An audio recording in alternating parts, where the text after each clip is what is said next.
Bonjour à tous, bienvenue dans ce nouvel épisode. Je viens bosser chez vous en mode confiné, un peu spécial. On prend des nouvelles de celles et ceux qui travaillent, on les encourage. Aujourd'hui, cap sur la Normandie avec une immersion dans le notariat, puisque j'ai rendez-vous avec le maître Jacques Desvages, qu'on avait rencontré dans un précédent épisode, qui est président de la Chambre régionale des notaires de Normandie. Allez, on se connecte tout de suite avec lui. Bonjour Jacques. Bonjour Géry. Comment vas-tu Jacques? Eh bien, écoute, ça va très bien. Ça va très bien puisque personne, ni dans mon entourage personnel, ni dans mon équipe, que ce soit à la chambre ou que ce soit à l'étude, n'a de problème de santé lié au coronavirus. Donc, c'est vraiment la situation principale. Bon, eh ben, écoute, super. En tout cas, je suis ravi de te retrouver alors dans un mode un peu spécial, Moi à aussi, tout à fait. distance. Et Oui, alors, d'abord, j'ai un petit cadeau pour toi, puisque je me dois de te souhaiter un bon anniversaire, puisque aujourd'hui, tu fêtes ton anniversaire. Donc, bon c'est le jour anniversaire à exact, toi. tout à fait. Merci beaucoup. C'est une surprise qui a été faite par toute mon équipe et avec la participation de tous les membres de la Chambre et de tout le personnel de la Chambre. Et vraiment, j'ai eu un peu d'émotion en regardant ça parce qu'ils ont beaucoup travaillé et ça montre l'attachement que nous avons réciproquement. Alors, justement, on va parler travail. Comment aujourd'hui, toi, tu gères la situation? Explique-moi un peu ton job de président, comment il a évolué avec cette situation un peu spéciale. Tu peux nous en dire deux Alors, mots, s'il te plaît? effectivement, il est bien évident que aucune réunion n'est possible, même les réunions de bureau où nous sommes 3 ou 4 personnes. Donc, chacun est confiné chez soi ou dans ses bureaux. Nous avons un maître d'œuvre qui est Delphine, Donc Delphine Kudlou, hein, qui est supervise la secrétaire générale Delphine de la Kudlou Chambre. exactement, et qui supervise vraiment l'ensemble du travail de la Chambre. Et nous sommes en relation quotidienne. Et j'ai même l'impression que forcément, on prend plus de temps aujourd'hui à s'occuper de la Chambre parce qu'il y a beaucoup d'interrogations de nos confrères. Il y a beaucoup de remontées, de transmission de messages de la profession. Tout ça se fait par mail, par communication téléphonique. C'est la seule façon pour nous de travailler aujourd'hui. Ok. Alors comment s'organisent les notaires aujourd'hui? L'activité s'est forcément ralentie, a forcément freiné, Oui, mais oui, oui. les actes à distance sont toujours possibles. Est-ce que tu peux nous expliquer ce qui se Alors, passe aujourd'hui?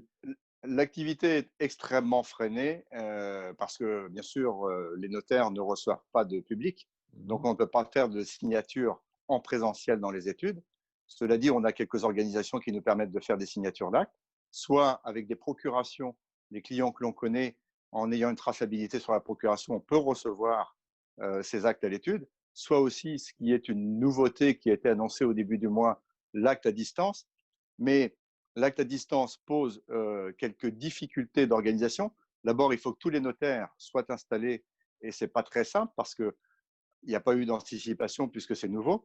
Et puis surtout, c'est nos clients qui eux-mêmes n'ont pas les outils et la compétence nécessaire pour gérer l'informatique puisqu'ils doivent nous délivrer un certificat informatique pour chaque acte. Donc ça, on ne peut pas le faire très souvent. Donc on a très peu d'actes en situation d'actes à distance. Et puis, pour les autres actes, on est extrêmement freiné parce qu'on ne reçoit pas les documents administratifs qui nous permettent de les faire. Ok. Alors on sait quand même la profession très connectée et très solidaire. J'ai cru comprendre qu'il y avait une solidarité qui jouait entre études, c'est ça? Oui, euh, c'est-à-dire qu'on a aujourd'hui à peu près la moitié des notaires de la Chambre, c'est-à-dire des 3 départements, Calvados, Manche et Orne, qui sont connectés en système de visioconférence. Pas pour autant l'acte à distance, mais au moins l'acte en visioconférence. Et il est bien sûr évident qu'on a sollicité nos confrères pour mettre à la disposition de ceux qui n'ont pas ces flux informatiques, de mettre leur flux sans qu'il y ait besoin de se déplacer pour qu'on puisse éventuellement travailler de cette façon-là si c'est nécessaire. Ok. Mais malgré tout, aujourd'hui, ce n'est pas la technique notariale qui nous empêche de travailler, c'est l'ensemble de tout l'environnement administratif qui fait qu'on reçoit à peine 15% des actes que l'on devrait pouvoir recevoir. Comment tu vois l'avenir? Comment tu vois l'après? On parle beaucoup de l'après en ce moment. Je crois qu'il va falloir qu'on soit effectivement très prudent. On est quand même relativement soucieux parce que nous-mêmes, on doit faire en sorte, bien sûr, de pouvoir maintenir nos entreprises notariales. Chaque notaire a vraiment le premier souci de protéger l'emploi de ses salariés. Mais derrière, nous aurons des clients qui eux-mêmes sortiront exsangues de cette situation. Et donc, si dans les premiers temps, on va écouler les actes que l'on n'a pas pu faire et on va pouvoir rendre service à nos clients en rattrapant un retard, on peut supposer que pour un certain nombre de dossiers nouveaux, il y aura un ralentissement. Alors, je ne sais pas du tout. Là, on n'a aucune visibilité pour savoir s'il sera important ou pas. Mais il faudra qu'on ait en conscience cette situation à gérer. Et les études commencent à rouvrir, hein, c'est ça, petit à petit? Alors, pour l'instant, les études ne sont pas ouvertes, elles sont toujours fermées. On essaie pour des actes très particuliers d'avoir une autorisation ponctuelle de recevoir la personne en prenant toutes les règles de sécurité, toutes les barrières d'hygiène nécessaires lorsqu'il y a un motif familial impérieux. Tu penses à Mais des successions, par exemple, c'est ça? quelqu'un qui, un Malheureusement. contrat de mariage, pourquoi pas, un testament urgent, des actes de cet ordre-là. D'accord. Mais c'est forcément très exceptionnel. Quelle sera la première chose que tu feras ou dont tu auras envie une fois déconfiné, à titre personnel et professionnel? À titre personnel, je crois que c'est sans doute pas un scoop et ça doit être une réponse assez commune. Vous pourrez parler du bord de mer. Moi, j'adore le bord de mer. J'aurais très envie d'y retourner autant que possible.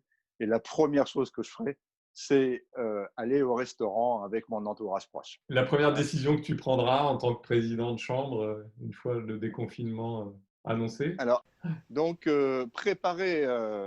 épauler l'ensemble de nos notaires pour les préparer à recevoir à nouveau, mais avec tous les organes de sécurité, gants, gel et masques surtout, et puis avec une espèce de vadémécum pour organiser les conseils aux clients afin qu'il y ait le moins de présentiel possible quand même. D'accord. Donc, tu as réussi à trouver des masques? Alors, j'ai réussi à trouver des masques et j'ai réussi à trouver, et avec Delphine Kudlou qui s'en est occupée, dans une maison qui te sera un petit peu chère au cœur, puisque c'est la maison Saint-James qui va nous fournir ces masques-là. Super. Et on a même des masques rayés comme ta marinière, donc c'est formidable. Donc, les notaires en masque marinière, j'ai hâte de voir ça quand même. Oui. Et on va finir juste, présente-moi le tableau qui est derrière toi, parce que j'adore cette petite fenêtre sur la mer. Ce tableau-là, effectivement, moi, je n'ai jamais ou quasiment jamais fait de bateau, sauf du cabotage en trimaran du type Obicat. Alors, les vrais marins pourraient sourire, mais j'aime beaucoup l'eau. J'ai une maison au bord de la mer, dans la Manche, et j'adore ça. Donc, j'essaie de mettre quelques paysages marins. Alors, c'est un artiste local de Joulouville qui a fait ce tableau-là et qui m'a été offert. On parlait de mon anniversaire tout à l'heure. C'était un des cadeaux d'anniversaire que m'avait fait mon épouse d'une certaine année. Eh ben, écoute, il est superbe ce tableau. Voilà. Je te dis merci en tout cas, Jacques. Prends soin de toi, prends soin des notaires, prenez soin de vous. Merci beaucoup. J'étais très heureux de cette rencontre. À bientôt. Et moi, je vous dis à bientôt dans un prochain épisode. N'hésitez pas à liker celui-là, commenter, partager. Dites-nous aussi chez vous comment vous bossez. Voilà, n'hésitez pas en commentaire et à bientôt.